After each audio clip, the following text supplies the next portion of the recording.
Okay so अस्सलाम वालेकुम student. इससे प्रीवियस वीडियो के अंदर हमने एंटी हाइपरटेंसिव की क्लासिफिकेशन को बहुत डिटेल से डिस्कस किया है, हर पॉइंट समझाया है मैंने। तो पहले अगर आप वो अच्छे से समझ लेंगे तो फिर आप इंडिविजुअल ड्रग्स को ज्यादा बेहतर तरीके से समझ सकते हैं।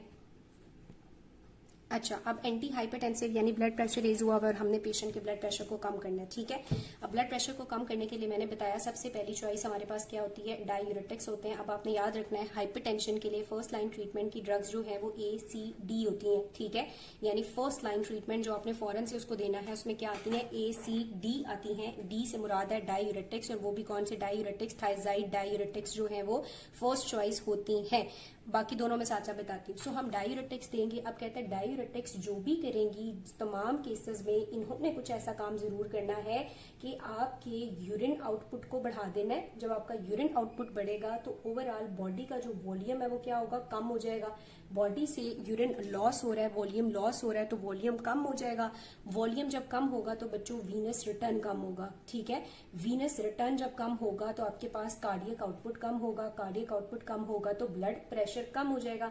हम यही तो चाहते थे, हमने डायूरेटिक इसीलिए दी बीपी के पेशेंट को कि हम उसके ब्लड प्रेशर को कम कर लें। सो तमाम मैकेनिज्म्स में जितनी भी तरह के डायूरेटिक्स होंगे वो अल्टीमेटली आपका वॉल्यूम कम कर देंगे, और वॉल्यूम कम करने से वो आपका ब्लड प्रेशर कम कर देंगे। ठीक है, अब जो दो कॉमनली यूज हैं, एक बात आपने याद रखनी है कि डायूरेटिक्स की वजह से आपका इलेक्ट्रोलाइट बहुत ज्यादा डिस्टर्ब होते हैं। ठीक है, क्योंकि सोडियम क्लोराइड की रीअब्जॉर्प्शन नहीं हो रही होती, पोटाशियम का भी लॉस हो रहा होता है, तो बहुत ज्यादा चांसेस होते हैं कि हाइपोकलीमिया हो जाएगा। ठीक है, तो हाइपोकलीमिया को प्रिवेंट करने के लिए कंटिन्यूसली डायूरेटिक्स के साथ इलेक्ट्रोलाइट मॉनिटरिंग की जाती है, और अगर हाइपोकलीमिया का खतरा हो तो हम साथ में पोटेशियम स्पेयरिंग डायूरेटिक्स देना शुरू कर देते हैं। अब जो डायूरेटिक्स है इनमें जो सबसे इंपॉर्टेंट क्लास है, मेन क्लास है, वो है हमारे पास थायजाइड डायूरेटिक्स, और यही बहुत ज्यादा यूज होते हैं। ठीक है, थायजाइड डायूरेटिक्स के अंदर कौन से दो एजेंट्स आ जाते हैं, थायजाइड डायूरेटिक्स में हाइड्रोक्लोरोथायाजाइड और क्लोरोथैलिडोन आता है। हाइड्रोक्लोरोथायाजाइड और क्लोरोथैलिडोन आता है। ठीक है, इसको आप लोग बुक से भी देख सकते हैं। अब क्या होगा कि ये थायजाइड डायूरेटिक किस तरह से काम करेंगे, कहता है फौरन ये क्या करेंगे कि ये सोडियम क्लोराइड की जो रीअब्जॉर्प्शन होती है डिस्टल कॉन्वुलेटेड ट्यूब्यूल पे उसको ब्लॉक कर देंगे। हेंस ये सोडियम और वाटर की जो रिटेंशन है उसको नहीं होने देंगे। ठीक है, सोडियम और वाटर की रिटेंशन नहीं होगी। सोडियम और वाटर ज्यादा से ज्यादा आपकी ट्यूब्यूल्स और फिर यूरिन में निकलेगा। जब आपके पास सोडियम वाटर रिटेंशन नहीं होगी तो ब्लड वॉल्यूम भी कम हो जाएगा। ब्लड वॉल्यूम कम होगा तो अगेन वही सारा सिनेरियो कि कार्डियक आउटपुट कम तो आपका ब्लड प्रेशर कम। शुरू में तो ये काम करता है, लेकिन कहता है क्रॉनिकली जब आप थायजाइड यूज करते हो तो थायजाइड साथ में क्या भी करते हैं, पेरिफेरल वेस्कुलर रेजिस्टेंस को भी कम कर देते हैं।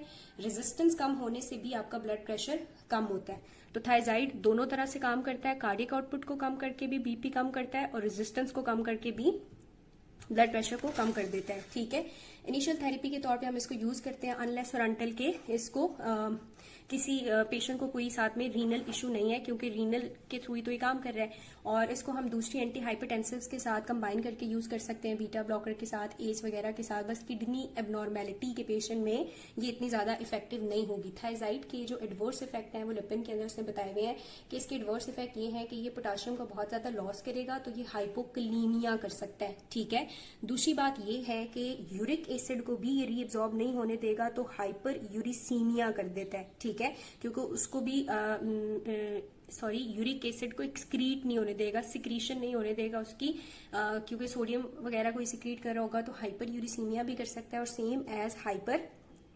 ग्लाइसीमिया भी इसके एडवर्स इफेक्ट्स में शामिल है। ठीक है, एक बात आपने याद रखनी है, थायजाइड डायूरेटिक, मैं डायूरेटिक के टॉपिक में दोबारा पढ़ा दूंगी। थायजाइड डायूरेटिक यूरिन के अंदर कैल्शियम कंटेंट को कम करता है। ठीक है, जबकि जो दूसरी क्लास है इसकी लूप डायूरेटिक यूरिन के अंदर कैल्शियम की कंसेंट्रेशंस को बढ़ा देते हैं, एमसीक्यू पूछते हैं। ठीक है, अब दूसरी क्लास है लूप डायूरेटिक, ये हम उन पेशेंट को देते हैं जिनको किडनी इश्यूज वगैरह हो, जैसे कि फ्यूरासेमाइड आ जाता है हमारे पास, और ब्यूमेटेनाइड वगैरह। ठीक है, अब डायूरेटिक्स आपको इसलिए भी यहाँ पे इतनी डिटेल पढ़ने की जरूरत नहीं है कि ये एक अलग चैप्टर भी है हमारा। लूप डायूरेटिक जो है वो लूप के लेवल पे एक्ट करते हैं, और वो जो ascending limb of loop of Henle होता है वहां पे जो सोडियम क्लोराइड पोटाशियम की रीअब्जॉर्प्शन हो रही होती है ये उसको ब्लॉक कर देते हैं। वहां पे जब ये इसको ब्लॉक करते हैं तो सेम ये वही काम करेंगे कि आपके पास वही मतलब आइंस वगैरह की जो रीअब्जॉर्प्शन है या रिटेंशन है सोडियम क्लोराइड और पोटाशियम की, उसको ब्लॉक कर देंगे। जब वो ब्लॉक हो जाएगी तो ब्लड वॉल्यूम कम तो हेंस आपके पास कार्डियक आउटपुट कम, और कार्डियक आउटपुट कम होने से आपका ब्लड प्रेशर कम। ठीक है, एक काम ये करते हैं कि ये कैल्शियम का जो कंटेंट है, कैल्शियम की रीअब्जॉर्प्शन नहीं करते, कैल्शियम का कंटेंट यूरिन के अंदर इनहेंस करते हैं, जबकि ये कैल्शियम की रीअब्जॉर्प्शन करता है और यूरिन के अंदर कैल्शियम के लेवल्स को कम कर देता है। ठीक है, इसका यूज हम करते हैं हार्ट फेलियर के केस में या एडीमा वगैरह के केस में, या ऐसे पेशेंट्स में जिनका किडनी रिलेटेड कोई इशू चल रहा हो। अगर ना हो, किडनी नॉर्मली फंक्शन कर रही है, तो फिर थायराइड डायूरेटिक्स को जरा प्रेफर किया जाता है। देन तीसरी क्लास डायूरेटिक्स में आ जाती है पोटाशियम स्पेयरिंग, क्योंकि पोटाशियम लॉस है तो हो सकता है बॉडी में हाइपोकलीमिया हो जाए। हाइपोकलीमिया को प्रिवेंट करने के लिए हम क्या देते हैं, पोटाशियम स्पेयरिंग डायूरेटिक्स साथ में दे देते हैं। कौन सा, एमिलोराइड वगैरह या ट्राईएमाट्रीन वगैरह। ये क्या करती हैं कि ये पोटाशियम को बॉडी से इतना ज्यादा एक्सक्रीट होने नहीं देती और हाइपोकलीमिया को प्रिवेंट करती हैं। ठीक है, तो ये डायूरेटिक की एक बेसिक सी बात हो गई है, इतना कुछ याद करने की जरूरत नहीं है आप लोगों को। बस एक एमसीक्यू यहाँ से आता है कैल्शियम के लिहाज से।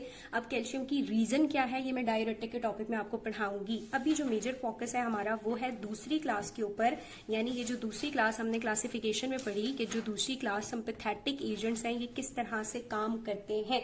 सो मैं अभी आप लोगों को ये बहुत डिटेल में और बहुत मजे से समझाऊंगी। ठीक है, अब मैंने बताया था सिंपैथेटिक एजेंट के अंदर कैटजन में एक बात लिखी हुई है, क्योंकि सिंपैथेटिक एक्टिविटी बच्चों आपकी कब इनहेंस होती है, तब इनहेंस होती है ना जब आपके बैरो रिसेप्टर इसको सेंस करते हैं। ठीक है, और बैरो रिसेप्टर अगर चाहेंगे तो ये इनहेंस हो जाएगी, चाहेंगे तो डिप्रेस हो जाएगी। तो एक चीज हम क्या यूज कर सकते हैं, हम बैरो रिसेप्टर सेंसिटाइजिंग एजेंट यूज करेंगे। बैरो रिसेप्टर सेंसिटाइजिंग एजेंट यूज कर सकते हैं, यानी हम बैरो रिसेप्टर्स को बहुत ज्यादा सेंसिटिव बना दें। अब ये फॉर एग्जांपल बैरो रिसेप्टर है, जैसे ही ब्लड प्रेशर बढ़े, ठीक है, हमने इसको इतना सेंसिटिव बना दिया कि जैसे ही थोड़ा सा भी ब्लड प्रेशर बढ़े तो इसको पता चल जाए, ये बहुत ज्यादा जो है वो क्या करेगा, फायरिंग करेगा ब्रेन स्टेम की तरफ, और ब्रेन स्टेम को कहेगा जी बहुत बड़ा है, बहुत बड़ा है, बहुत बड़ा है। तो ब्रेन स्टेम आगे से क्या करेगा कि सिंपैथेटिक एक्टिविटी को ब्लॉक कर देगा, पैरासिम्पैथेटिक एक्टिविटी को एनहेंस करेगा, एसिटाइलकोलिन रिलीज करेगा, आपके हार्ट को जो है वो डिप्रेस करेगा और हेंस बीपी को कम कर लेगा। तो एक चॉइस ये है कि हम बैरो रिसेप्टर सेंसिटाइजिंग एजेंट दे दें जो नेचुरली अकरिंग है।